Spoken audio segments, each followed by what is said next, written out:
Breaking news చూస్తున్నారు. Ukraine చేసిన దాడిపైన serious అయ్యారు పుతిన్. అయితే ఇప్పుడు ఏకంగా న్యూక్లియర్ వెపన్స్ ని వాడడానికి కూడా రష్యా రెడీ అవుతున్నట్లు ప్రచారం నడుస్తుంది.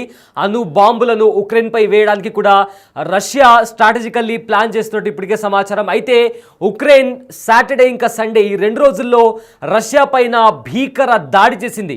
ఆ రష్యా ఇంకా ఉక్రెయిన్ మధ్య యుద్ధం స్టార్ట్ అయ్యి ఆల్మోస్ట్ 3 years అవుతుంది. అయితే ఈ 3 సంవత్సరాల్లో ఎన్నడూ లేని విధంగా ఉక్రెయిన్ రష్యా పైన డ్రోన్లతో దాడికి దిగింది. ఈ దాడుల్లో రష్యాకి సంబంధించిన 40కి పైగా వార్ క్రాఫ్ట్లు కూడా దెబ్బతిన్నాయి. అదేవిధంగా ఏదైతే న్యూక్లియర్ పవర్ పాయింట్ ఉంటుందో అక్కడ కూడా దాడి చేయడానికి కూడా ఉక్రెయిన్ ప్లాన్ చేసినట్టు ఇప్పటికే తెలుస్తుంది. అయితే ఈ దాడుల్లో రష్యాలో 7 చనిపోయారు. ఎన్నో ప్రధాన బ్రిడ్జిలు కూడా దెబ్బతిన్నాయి. రైల్వే ట్రాక్స్ కూడా దెబ్బతిని అక్కడ ట్రైన్స్ కూడా పట్టాలు అదుపు తప్పి కొన్ని ప్రమాదాలు కూడా చోటు చేసుకున్నాయి. అయితే ఇప్పుడు ఏకంగా ఉక్రెయిన్ చేసిన ఈ దాడికి రష్యా ఏకంగా అణు బాంబును వేసేందుకు కూడా రష్యా ప్లాన్ చేస్తున్నట్టు తెలుస్తుంది. చివరి అస్త్రంగా అణు బాంబు వేస్తారనే ప్రచారం కూడా జోరుగా నడుస్తుంది. అయితే అత్యవసర సమావేశాన్ని ఏర్పాటు చేశారు పుతిన్. రష్యాపై డ్రోన్లతో విరుచుకుపడిన ఉక్రెయిన్ని ఖచ్చితంగా దెబ్బతీయాలని కూడా ప్లాన్ చేస్తున్నట్టు తెలుస్తుంది. రష్యాలోని 5 ఎయిర్పోర్ట్లను 5 ఎయిర్పోర్ట్ల పైన జరిగిన దాడిలో ఆ ఎయిర్పోర్ట్లు తీవ్రంగా నష్టపోయాయి. శాంతి చర్చల నేపథ్యంలో ఇవాళ టర్కీలోని ఇస్తాంబుల్లో పీస్ టాక్స్ శాంతి చర్చలు జరగనున్న నేపథ్యంలో ఉక్రెయిన్ ఈ దాడులు చేసింది. అయితే దీన్ని అత్యంత సీరియస్గా తీసుకున్నారు రష్యా అధ్యక్షుడు పుతిన్. శాంతి చర్చల్లో ఇప్పటికే కొన్ని కఠిన ఆంక్షలు కూడా పెట్టారు. కొన్ని డిమాండ్స్ని కూడా వినిపించారు పుతిన్. అయితే ఇవాళ మళ్ళీ రెండోసారి శాంతి చర్చలకు జరగనున్న నేపథ్యంలో ఇలా దాడులు జరగడం అనేది ఇప్పుడు ఉక్రెయిన్ ఇంకా రష్యా మధ్య ఉన్న హై టెన్షన్ వాతావరణాన్ని మరింత పెంచేసింది. అయితే శాంతి చర్చల్లో తన మాట నెగ్గేలా అనేక ప్రతిపాదనలు, అదేవిధంగా క్షిపణులు, డ్రోన్తో కూడా ఉక్రెయిన్ను బెదిరిస్తూ రాజీలేని డిమాండ్లు చేశారు పుతిన్. అయితే రష్యా ఉక్రెయిన్ యుద్ధంపై అమెరికాతో చర్చలు జరిపారు. అయితే పుతిన్ వ్యవహార శైలిపైన కూడా ట్రంప్ సానుకూలంగా వ్యవహరించారు. గతంలో ఇచ్చిన మాటను నిలబెట్టుకొని వైనం కూడా కనిపించింది. తాను అధికారంలోకి వచ్చిన 24 గంటల్లో రష్యా ఉక్రెయిన్ యుద్ధాన్ని ఆపేస్తామని కూడా ప్రచారం చేశారు. అయితే పుతిన్ షరతులను వ్యతిరేకిస్తూ వెస్ట్రన్ కంట్రీస్ రష్యా దాడులపైన ఆంక్షలు విధించాలంటూ కూడా ఐరోపా దేశాలు ముందుకొచ్చాయి, యూరోప్ దేశాలు ముందుకొచ్చాయి. అయితే ఉక్రెయిన్ వెంట ఏదైతే ఆయుధాల కొరత, ఇప్పటికే ఉక్రెయిన్లో ఆయుధాల కొరత కనిపిస్తోంది. దీన్ని ఆయుధాల కొరత కూడా ఉక్రెయిన్ వెంటాడుతోంది. పుతిన్ దీనిని అదునుగా భావించే అవకాశం కూడా ఉంది. అయితే ఉక్రెయిన్లోనూ కొన్ని ప్రాంతాలను ఇప్పటికే ఆక్రమించుకునేందుకు కూడా రష్యా ప్లాన్ చేస్తుంది. సో ఈ నేపథ్యంలో ఉక్రెయిన్ దాడి అతిపెద్ద దాడి, 3 సంవత్సరాలలో ఎప్పుడు చేయనంత భీకర దాడి ఉక్రెయిన్ చేసింది. ఈ నేపథ్యంలో రష్యా కూడా దీన్ని చాలా సీరియస్గా తీసుకుంది. అయితే ఈ యుద్ధంలో ఇప్పుడు పుతిన్ ఏకంగా న్యూక్లియర్ అటాక్ చేస్తారా అన్న ప్రశ్న స్టార్ట్ అయింది. ఒకవేళ న్యూక్లియర్ అటాక్ స్టార్ట్ అవుతే ఇది 3వ ప్రపంచ యుద్ధానికి దారితీస్తుందా అన్న క్వశ్చన్ కూడా రైజ్ అవుతుంది. ఇప్పటికే కొంతమంది ప్రముఖులు కూడా ఒకవేళ యుద్ధం ఆగపోతే ఖచ్చితంగా అది 3వ ప్రపంచ యుద్ధానికి దారితీస్తుందంటూ కూడా కొన్ని వ్యాఖ్యలు, కొన్ని కామెంట్స్ కూడా చేయడం జరిగింది. అయితే ఏదైతే ప్రజెంట్ జరుగుతుందో రష్యా ఇంకా ఉక్రెయిన్ మధ్య, దీనికి సంబంధించి కూడా ఇవాళ పీస్ టాక్స్ అంటే శాంతి చర్చలు జరుగుతున్న నేపథ్యంలో ఉక్రెయిన్ చేసిన దాడుల వల్ల హై టెన్షన్ వాతావరణం కొనసాగుతోంది.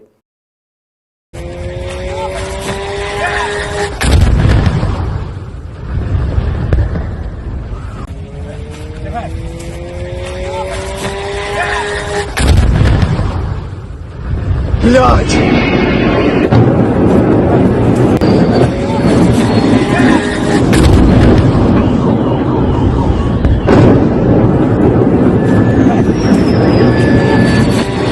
Ебать, это 4-я нахуй! 5-я, блядь!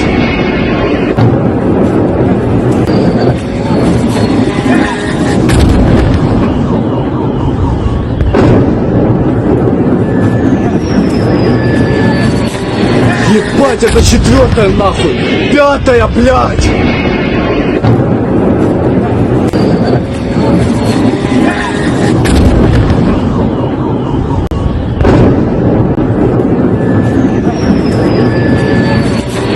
Ебать, это 4-я нахуй! 5-я, блядь!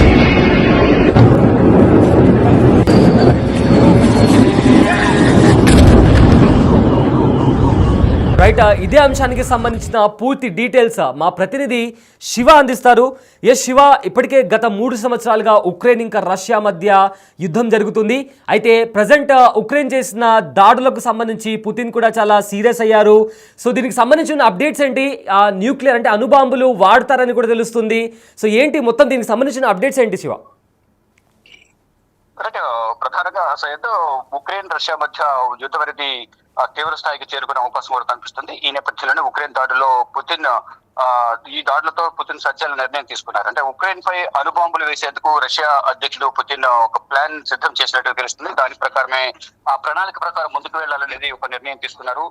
చివరి అస్త్రంగా అణుబాంబులు వేస్తారనే ప్రచారం అయితే జరుగుతోంది. ఈ నేపథ్యంలోనే పుతిన్ ఒక అత్యవసర సమావేశాన్ని కూడా ఏర్పాటు చేశారు. రష్యాపై డ్రోన్లతో ఉక్రెయిన్ విరుచుకుపడిన నేపథ్యంలో రష్యాలో 5 ఎయిర్పోర్ట్లు తీవ్రంగా నష్టం పోయాయి. ఇక శాంతి చర్చల నేపథ్యంలో ఉక్రెయిన్ దాడులను కూడా అత్యంత సీరియస్ గా రష్యా అధ్యక్షుడు పుతిన్ తీసుకున్నారు.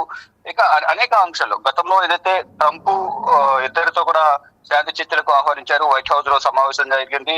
ఇద్దరు కూడా అంగీకరించే విధంగా ఉన్నాయి చర్చలంటూ కూడా ఆయన తెలియజేశారు. కానీ ఇప్పుడు రష్యాపై ఉక్రెయిన్ దాడులు చేస్తున్న నేపథ్యంలో తీవ్రంగా ఎయిర్పోర్ట్లు దాడి జరిగింది. ఎయిర్పోర్ట్లపై దాడి జరిగింది. ఆర్థికంగా కూడా చాలా నష్టపోయిన పరిస్థితి రష్యాలో కనిపిస్తోంది. ఈ నేపథ్యంలోనే శాంతి చర్చలు జరిగే సమయంలో కూడా అనేక ఆంక్షలు పుతిన్ పెట్టారు. దానికి సంబంధించి కూడా జెలెన్స్కీ ఉక్రెయిన్ అధ్యక్షుడు జెలెన్స్కీ మాత్రం దీనికి కొన్ని ఆంక్షలకు ఆయన అంగీకరించలేదు. కానీ ఇద్దరి మధ్య అయితే ఈ విధంగా గతంలో కూడా గత 3 సంవత్సరాలుగా కాల్పులు జరుగుతున్నాయి, దాడులు జరుగుతున్నాయి. దీంట్లో వేల సంఖ్యలో సామాన్య ప్రజలు చనిపోయిన పరిస్థితి కనిపిస్తోంది. అంటే శాంతి చర్చలు తర్వాతే నెగ్గేలాగా కూడా అనేక ప్రతిపాదనలు పుతిన్ పెట్టినట్టుగా కూడా తెలుస్తుంది.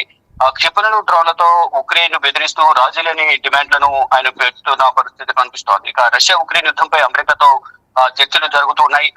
పుతిన్ వ్యవహార శైలిపై ట్రంప్ కూడా సానుకూలంగా గతంలో స్పందించారు. అంటే ఒక రకంగా జెలెన్స్కీతో సమావేశమైన సందర్భంలో మొదట జెలెన్స్కీతో వైట్ హౌస్ లో సమావేశం జరిగింది. అప్పుడు కొంత వాగ్వాదం కూడా చోటు చేసుకున్న పరిస్థితి కనిపిస్తుంది. అంటే అమెరికా ఉపాధ్యక్షుడు అలాగే అమెరికా అధ్యక్షుడు ఇటు జెలెన్స్కీ ముగ్గురు కూడా సమావేశమయ్యారు. ఆ సందర్భంలో కొంత వాగ్వాదం కూడా చోటు చేసుకున్నట్టుగా కూడా గతంలో ప్రచారం జరిగింది. కానీ ఇప్పుడు ఏంటంటే యుద్ధ వాతావరణం చోటు చేసుకునే అవకాశం కనిపిస్తుంది. అణుబాంబులు తో ఉక్రెయిన్ పై దాడి చేస్తారని ఒక ప్రచారం జరుగుతోంది. దీనికి సంబంధించి ఏం జరగబోతుంది అనేది కూడా అందరూ ఉత్కంఠగా ఎదురు చూస్తున్న పరిస్థితి కనిపిస్తోంది. అయితే మరొకసారి ఈ చర్చలు మధ్యవర్తిత్వం వహించి మళ్ళా గ్రేట్ దాడి తీసుకునే కూడా ట్రంప్ వ్యవహరిస్తున్నారనే ఒక ప్రచారం జరుగుతుంది. సోషల్ మీడియాలో ట్రంప్ గురించి కూడా కొంతమంది సానుకూలంగా అంటే పాజిటివ్ నెగిటివ్ పోస్టులు అయితే పెట్టిన పరిస్థితి కనిపిస్తోంది.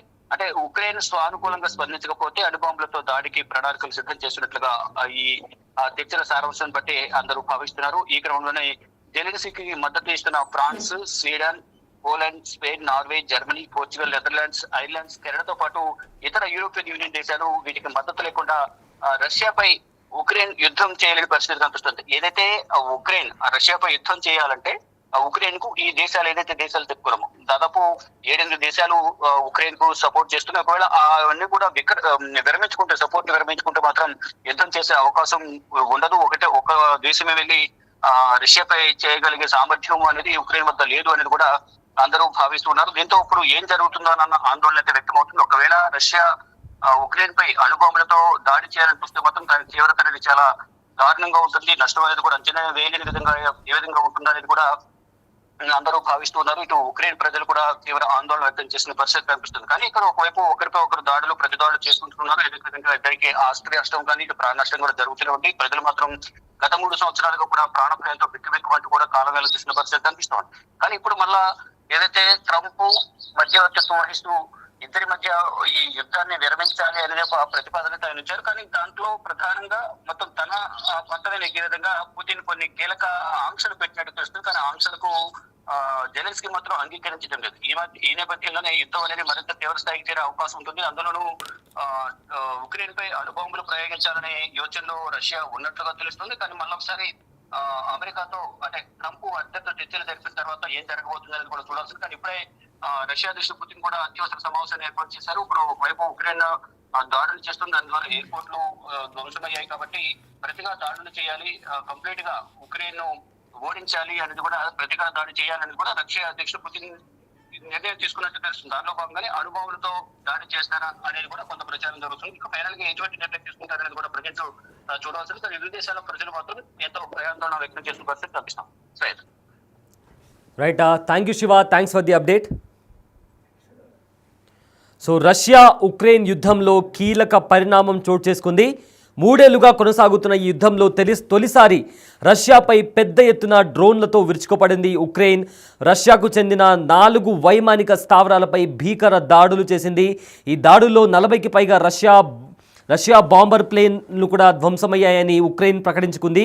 రష్యా భూభాగంలోకి 100 కిలోమీటర్ల మేర చొచ్చుకెళ్లి ఉక్రెయిన్ దాడి చేయడం ఇదే తొలిసారి. ఈ దాడిలో రష్యాకు చెందిన Tu-95, Tu-22, M3 బాంబర్లు కూడా A-50 ఎయిర్ క్రాఫ్ట్లు కూడా ధ్వంసమయ్యాయని కూడా ఉక్రెయిన్ వెల్లడించింది.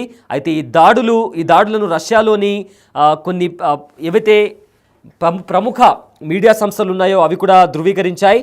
బెలాయా, ఒలెన్యా వైమానిక స్థావరాలు ధ్వంసమయ్యాయని కూడా అంతర్జాతీయ మీడియా వెల్లడించింది. ఈ దాడులను ఉక్రెయిన్ అధ్యక్షుడు జెలెన్స్కీ స్వయంగా పర్యవేక్షించారని ఉక్రెయిన్ సైనిక అధికారులు తెలిపారు. దాదాపు 1.5 ఏడాదిన్నరగా ఈ దాడులకు ప్రణాళిక జరుగుతుందన్నారు. ఇక ఉక్రెయిన్ దాడుల కారణంగా రష్యాకు దాదాపు $2 బిలియన్ నష్టం వాటిల్లి ఉంటుందని కూడా సమాచారం. మాస్కోకు ఇది గణనీయమైన ఎదురుదెబ్బ అవుతుందనే వాదనలు కూడా వినిపిస్తున్నాయి. అయితే అంతకుముందు ఉక్రెయిన్పై రష్యా పెద్ద ఎత్తున డ్రోన్లతో దాడి చేసింది. 7 బాలిస్టిక్ క్షిపణులను ప్రయోగించింది. సైనిక శిక్షణ కేంద్రంపై జరిగిన క్షిపణి దాడుల్లో 12 మంది ఉక్రెయిన్ సైనికులు కూడా మృతి చెందారని అధికారులు తెలిపారు.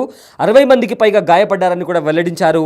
అయితే రష్యా దాదాపు 472 డ్రోన్లను ప్రయోగించిందని వివరించారు. అందులో 385 డ్రోన్లను తాము అడ్డుకున్నామని తెలిపారు. ఉక్రెయిన్ దాడుల నేపథ్యంలో రష్యా కూడా అలర్ట్ అయింది.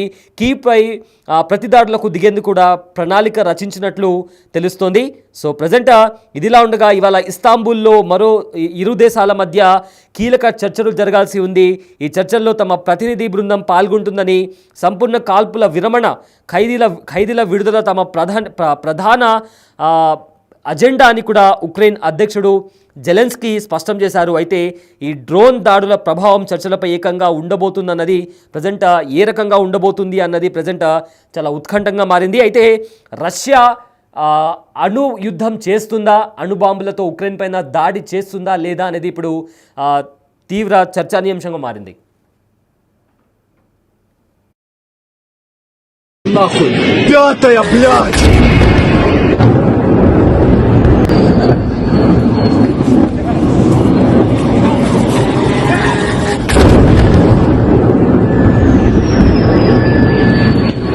Ебать, это 4-я, нахуй!